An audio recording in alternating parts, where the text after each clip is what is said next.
झारखंड की 14 लोकसभा सीट में से 11 पर भाजपा ने अपने उम्मीदवारों की घोषणा कर दी है।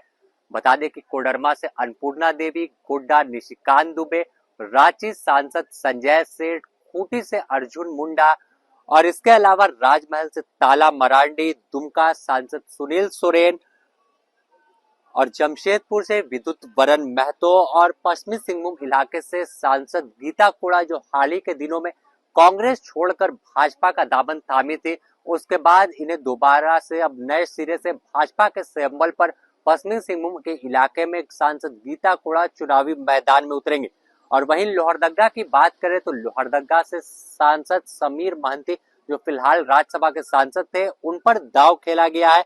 इसके अलावा पलामू से सांसद विष्णु दयाल राम, हजारीबाग से जब जयंत सिन्हा ने राजनीतिक से संन्यास लेने की घोषणा की तो उसके बाद सदर विधायक जो हजारीबाग के मनीष जायसवाल, उन पर दांव खेला गया है। और साफ तौर पर अगर बात करें तो मनीष जायसवाल हजारीबाग इलाके में इनकी काफी अच्छी पकड़ है, सदर के विधायक है। इसके अलावा पूरे इलाके में जो इनका बेस वोट बैंक है वो है, और यही कारण है कि आंतरिक सर्वे पर जब भाजपा के शीर्ष नेतृत्व ने जोर दिया, चुनावी संगठन कमेटी जो है वो बैठी, तो सबसे आगे मनीष जायसवाल का नाम निकल कर आया।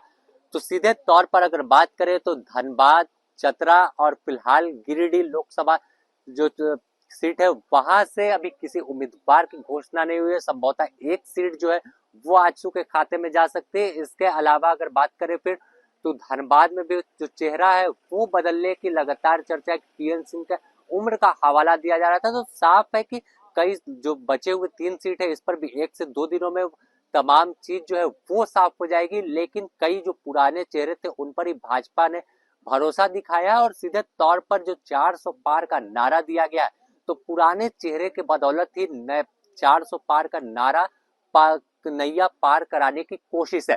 साफ है कि झारखंड की बात करें तो झारखंड में जिस तरह से अधिकतर पुराने चेहरे पर भरोसा जताया, सिर्फ मनीष जायसवाल और समीर महंती नए चेहरे लोकसभा चुनाव में आपको देखने को मिलेंगे, भाजपा के टिकट पर चुनाव लड़ेंगे।